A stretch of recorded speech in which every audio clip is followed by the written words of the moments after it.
may even just use this as some sort of throwaway. And taking a look at some of the big fights we have coming up tonight. For one, I got to tell you, this Sean O'Malley fight is really quite interesting because, for one, there's a revenge factor that comes into play with Sean O'Malley. He obviously has one loss in his whole entire career, and it's to the guy that he's taken on tonight. So as a result of that, I think that it lends itself to a good drama of some sort, a good historical fixing into his particular career. Benoit Saint Denis, I gotta be honest with you guys, I'm starting to sort of get a little bit of some second thoughts on Benoit Saint Denis. In particular, the reason why I think I'm sort of skeptical about the Benoit Saint Denis fight is because originally my pick is to go with Benoit Saint Denis. But now, as I'm observing uh, just everything about Dustin Poirier's career, I feel like there is a big difference in experience and a big difference in a guy who is just athletic. And although I did mention that Dustin Poirier has suffered a lot of damages all throughout his career, I still think that at this point of his career, it's sort of still enough for him to be able to mitigate any damage or any type of offense that may come in the side of Benoit Saint Denis. That's just the god honest truth about it. I just think that experience really wins to a certain extent. To a certain extent, it wins. But let me take a look at what other fights we can be excited about. By the way, guys, I did a prediction show on this particular channel. If you guys want to check it out, obviously you guys are watching this one, but if you want to check it out later, it's on the live portion. 4 days ago, UFC 299 predictions. It's on the live portion of this particular channel. So what we're doing right now is we're just sort of chatting it up, uh, getting ready for the fight, sort of having a pre-fight stream of some sort. So let's take a look at the fights that we have for UFC 299 tonight. Obviously, Marlon Vera and Sean O'Malley, a revenge factor that we can try to take a look at in this fight. Dustin Poirier and Benoit Saint Denis. I think that sometimes we look at somebody like Benoit Saint Denis. He's 13-1, great record, upcoming prospect. The only problem is that experience sometimes plays a huge factor, especially in mixed martial arts. There's no doubt about it. Experience plays a factor in mixed martial arts. So if you guys want to take a look at my prediction video that I did on the live portion of this channel, then I did mention that Dustin Poirier was going to lose that fight. And now, in all honesty, this is the reason why I'm making a pre-fight stream right now, is because I really want to take back my words on that and sort of give it to Dustin Poirier. Now, why? Why am I switching my pick for the Dustin Poirier fight and the Benoit Saint Denis? I got to tell you that Benoit Saint Denis is not as experienced as Dustin Poirier. See, look, in all else fails, Dustin Poirier is going to have a grappling advantage. Do you realize the type of guys that Dustin Poirier was exposed to in ATT? And one of them in particular is Colby Covington. Among others, Johnny Eblin, a lot of really good seasoned grapplers in that particular part of the region that he trains out of in that particular camp in ATT. So he sees what is high level every single day, as opposed to Benoit Saint Denis. I'm sorry to say, he hasn't been quite challenged in that particular way yet. By the way, guys, thank you for joining me on this pre-fight stream. I'm not going to go live for the fights in the prelims. I may go live for the main cards, but we'll see. We'll see how that goes. I'm going to write on the community section below to let you guys know if I'm going to go live for the main cards tonight. But certainly right now, we're just going to go through the pre-fight motions. So Benoit Saint Denis has never really been challenged. So this is the reason why I'm changing my pick for Dustin Poirier. Now with Kevin Holland and Michael Venom Page, here's something I find really intriguing about this particular matchup. Is Despanje a lock? So the Cuban heavyweight, very good question. Yes, I think he's a lock. I made on the prediction show that I was going for him in a fast, very fast knockout. There's going to be a very fast knockout that's going to come out of this. Why? Because he's 6'7". Josh Parisian is 6'3". Okay, not the shortest guy, but obviously you look at Josh Parisian. And again, I'm not one of those people that likes to sort of prejudge somebody just based on their body. I mean, look at Tyson Fury, unarguably the best boxer in this generation, right? Or maybe Anthony Joshua has that role, considering. I mean, look, you guys saw last night. By the way, I made a video for that too. I did a post-fight reaction to Anthony Joshua, and I explained why he had won that fight, and I urge you guys to take a look at it. So, yeah, Robles is a lock, my man. What was that last comment that was just said there? Hold on a second.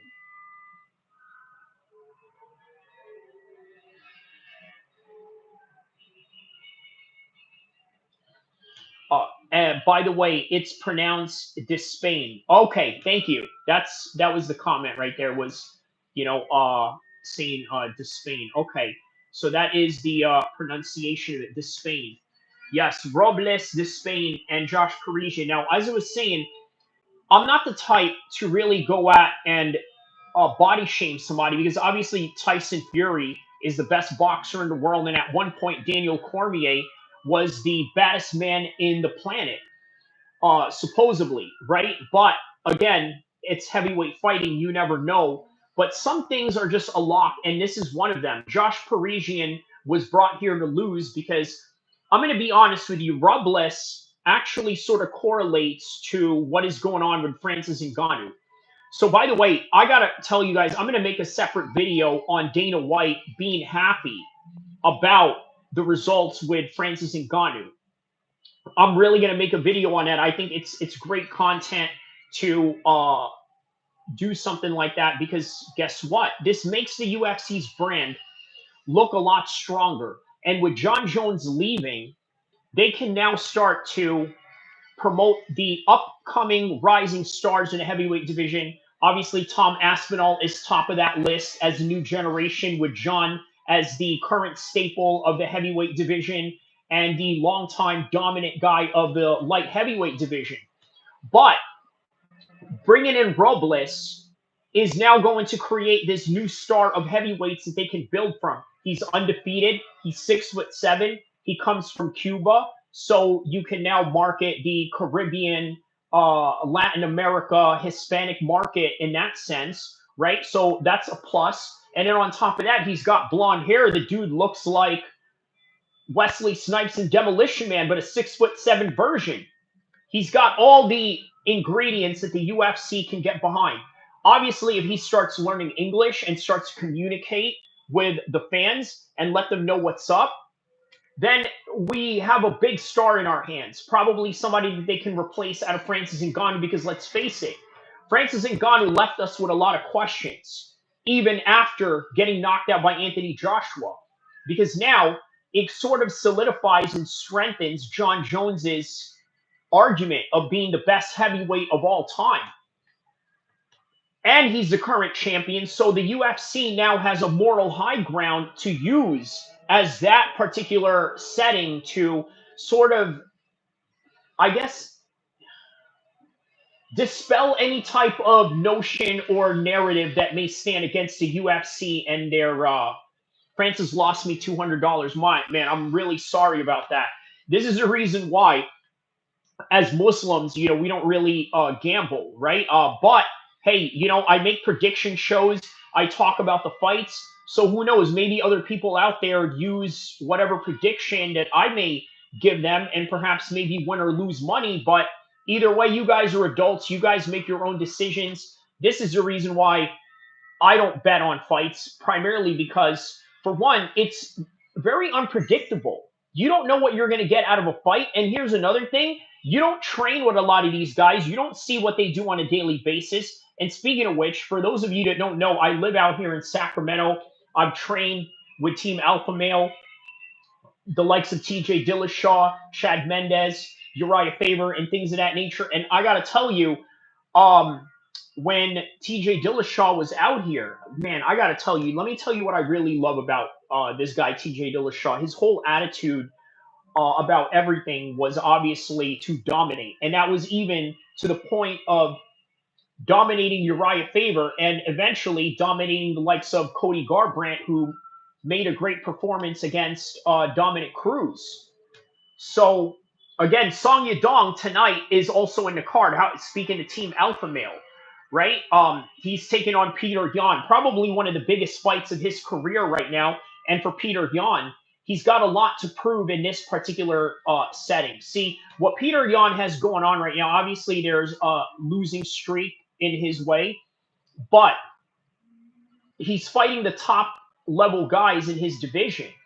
Now, with Song Yadong, if he's able to beat Peter Yan tonight, it really proves that he is at the top level of that particular division. Now, with Peter Yan, if he beats Song Yadong, honestly, in the eyes of a lot of casuals, it's not going to look that impressive. And as a result, it may not be the biggest win that you would expect out of him, unfortunately. Right? But you should, because Song Yadong, honestly, if he can beat Song Yadong tonight, it proves why he belongs in the top 5 of that particular division. Jack Della Maddalena and Gilbert Burns, I haven't changed my pick in that particular setting, right? I'm going to go with Jack Della Maddalena. I just think that this is one of those situations where youth is going to be on the side of Jack Della Maddalena. Gilbert Burns is an accomplished jiu-jitsu champion, has fought in that particular style before. But I think Jack Della Maddalena is just one of these guys that can mitigate that with physical attributes. And you guys know what I'm talking about. If you watch fighting for a long time, you know exactly what I mean. There's just some guys that no matter what, if they have, let's say, uh, a grappling deficiency or a striking deficiency, in Francis Ngannou's case, he's had a lot of those with a lot of the guys that he's taken on all throughout his career, but somehow was able to mitigate and close those gaps based on the attributes that he has alone. So, in other words, Jack Della Maddalena is going to override the notion of Gilbert Burns being a world jiu-jitsu champion. He's going to override the notion of Gilbert Burns being a much more experienced fighter, and by the way, a former title challenger at that. But in this particular case, it's literally almost not going to matter because Jack Della Maddalena is just going to be too much for him. The size advantage alone, not so much of the size advantage, but just the reach advantage and the athletic advantage that Jack Della Maddalena has over Gilbert Burns, you're going to see all throughout the fight. Now, we may be surprised. Gilbert Burns may just somehow out-grapple him. But even if that's the case, I'm still not going to change my pick from the prediction show that I did originally, which was Jack Della Maddalena possibly getting a TKO finish somewhere down the line. Now, with Kevin Holland and Michael Venom Page, this is literally the people's main event. Nah, Gilbert Burns is going to humble him. All right, Churro. Well, give me a reason why. He's a crafty veteran. Very true. What else is? Those are all good reasons, Churro. To say that yes, he's a crafty veteran. That's going to come into play. But again, this is also why Jack Della Maddalena is going to have a very tough fight in his hands. I'm not saying that he's going to dominate Gilbert Burns, but I just think that he's at a trajectory right now in his career where I think that he's going to be able to use his attributes to close the gap into grappling deficiency, but I think we're going to see Jack Della Maddalena close the gaps even more in the striking department just based on the attributes alone that I had just mentioned.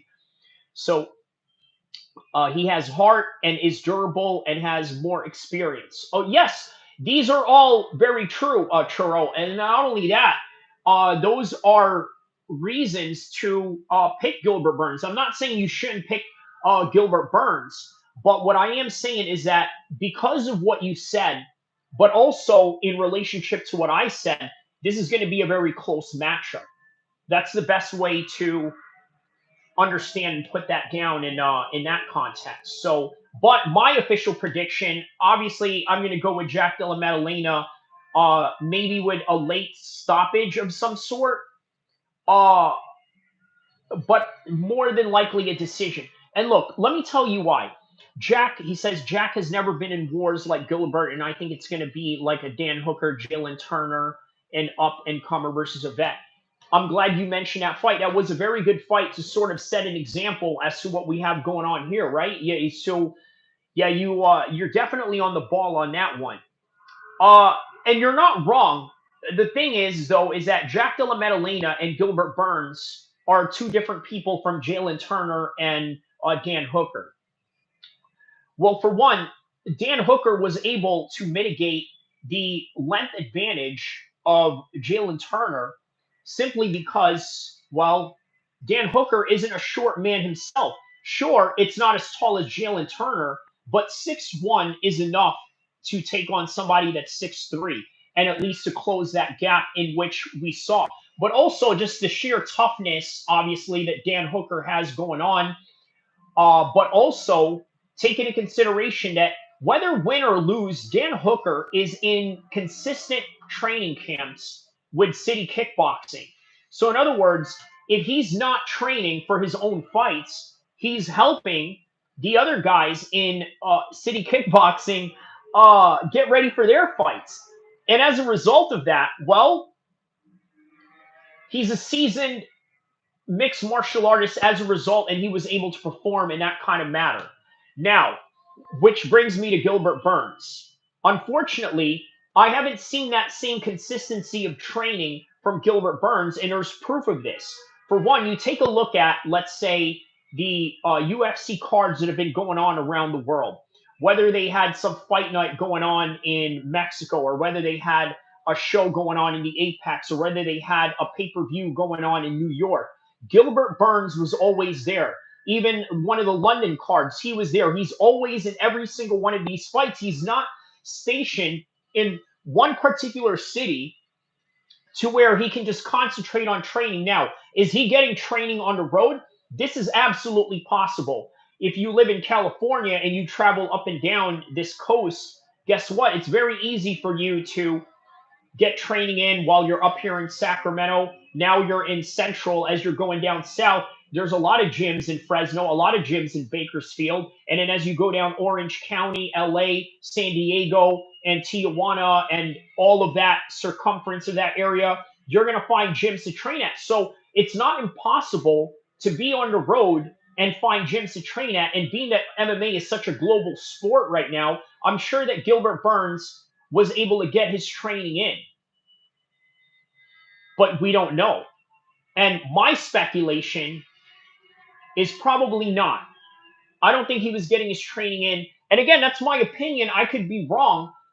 But at the same time, even if he was getting his training in during that time frame, you got to ask yourself, was it enough?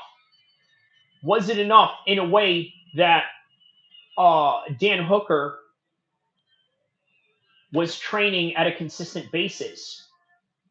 So that right there is the breakdown for Gilbert Burns and Jack Della Maddalena. How about Michael Venom Page and Kevin Holland?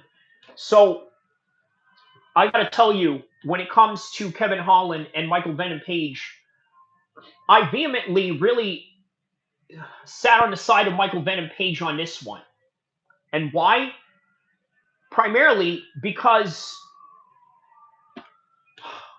he just has the elusive style that, let's see here.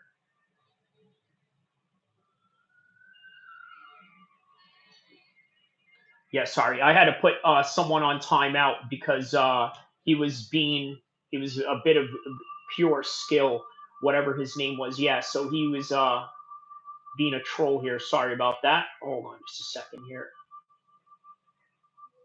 Yeah, so um, Kevin Holland is a vet in the UFC, right? So he's going to give Michael Venom Page a very hard time. He has the movement to low kick the whole time. He has the movement to low kick the whole time. Are you talking about Michael Venom Page or Kevin Holland? Because if Kevin Holland was to use low kicks on Michael Venom Page, I think that it would do him some positive. And reason being is because here's the best way to put it, right? If you're in a car chase and you're chasing a very fast car, right? How do you take it down? You shoot up the wheels. That's what you do. You shoot up the wheels so that you can close this gap of speed that, let's say, that fast car is going in on you. So, guess what? Michael Venom Page is a damn Ferrari. He's fast, he's elusive, he can explode on you at a moment's notice. So, as a result, this is what you got to do. You got to low kick uh, Michael Venom Page. Now, is it easier said than done? Or how about, as Churro here is saying, what if Michael Venom Page low kicks Kevin Holland? I think that's just what he does. You know what? Michael Venom Page is an elusive striker. He's got a bit of a boxing side to him as well. Obviously, he fought under the David Hay boxing promotions as well as fight in the BKFC rules, which, by the way, really shows you his toughness, which is why I said in my prediction show that I was going to go for Michael Venom Page because I think that his toughness is very underrated. Oftentimes, when we look at guys that are very elusive, guys that have a very fast twitch muscle or guys that are very athletic, we sometimes discredit them for being tough. And reason being is because we don't see them in these types of scraps that shows they're tough. But Michael Venom Page has showed that in the BKFC fight. And even though he didn't really get hit a lot, it shows you that he doesn't get hit in real dire situations, such as a bare knuckle fight, where the chances of you landing towards your opponent is a lot higher than fighting with gloves on in MMA or in boxing. So I think that's the reality of that particular situation. So Michael Venom Page and Kevin Holland, Dustin Poirier, I had mentioned that I had changed my pick in that one. I originally went with Benoit Saint Denis, but I'm going with Dustin Poirier now, just based on the experience alone. Churro said, yeah, what did, hold on here. Yeah, it's kind of, it's going to be like O'Malley versus Aljo in the first round, where Aljo couldn't get a hold of MVP. Keeps going off on me. And like MVP is too fast and too skilled. Yeah, that's what it is. This is why I picked MVP in that in this particular this is the reason why I picked MVP in that particular instance is because yes, his striking, his fast twitch muscles are just going to play a factor. And I don't think that Kevin Holland's grappling is going to be enough. You guys remember, you know what Michael Venom Page fight he actually used his grappling was against Paul Daly. Who remembers that fight in Bellator? By the way, we have 5 minutes left before the opening of the card, so I hope you guys like and subscribe. And we're going to continue to talk more for 5 minutes before we sign off and get the watch in for the biggest anticipated card of the year.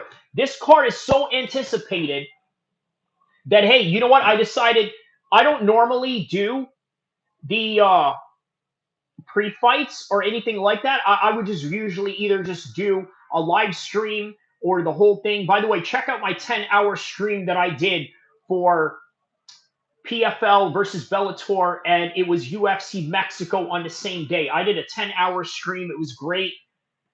I had fun doing it. Obviously, I was taking breaks in between, probably playing some of my old videos in between that. I was even playing GTA in the middle of it as well. So You never know what you're going to get out of this stream or this particular MMA content that I drop for you guys. Some of the top videos I got going on right now, I talk about a Sureño Mexican affiliated gang member rapper named Lefty Gunplay who dissed Nate Diaz, saying he didn't like him because he thought that Nate Diaz was a Norteño. I urge you guys to check out that video as well. So I do videos like that. I do videos that touch into the geopolitical aspects of MMA, things that get into levels of, let's say, street gang violence or mob violence around the world, or how organized crime is tied into all combat sports. So this is the kind of content that you're going to expect out of this channel. Don't forget to like and subscribe, and let's continue on with the topic of UFC 299 before the first fight starts of the show. I just still don't know why they didn't put MVP versus Holland in 300 to give it a star power. That's a great question. That's sort of the debate that is going on with this one, right? I think that they had booked a lot of these guys ahead of time to where what they had originally planned for 300 was just not going to line up. In other words, McGregor was supposed to be in UFC 300 because what bigger name to put in that particular card when people are expecting King Kong versus Godzilla type of matches other than the big King Kong gorilla himself, Mr. Conor McGregor, taking on Michael Chandler, right? That was the biggest name that they could find, but they weren't able to execute with that because I got to tell you, McGregor has become way too big and outgrown the contract that he is now involved in with the UFC. In other words, by the way, I'm going to make a separate video on this, right? Why is Conor McGregor's movie not out on theaters and only out on Prime? That's an interesting question, right? I don't know the answer to that. I may have to do a little bit of some digging and some research into that. But nonetheless, unfortunately, we don't know. We don't know what the reality is behind that. But the plausible reason why Conor McGregor is not fighting right now is because of the contract negotiations. He's become too expensive for the UFC. While he's becoming expensive for the UFC, there's also this other line where he's not worth enough for the UFC to go bankrupt in one show just to pay him while also having to worry about their bottom dollar for tomorrow. So that's the reality of Conor McGregor and his contract negotiations. Nonetheless, this is all that we have for this show today. We've touched all the main fights, at least. Obviously, there's Elian Talaba, Philippe Lenz, Michel Pereira, Mikhail Olajenchuk, the Robles fight against Josh Parisian, the anticipated debut of the Cuban gold medalist Taekwondo artist CJ Varga versus Asu Amibaliev. Myra Moroz taking on Joanne Calderwood in the first fight. And in the prelims, you have Caitlin Chikogian, Macy Barber. That's going to be a good fight.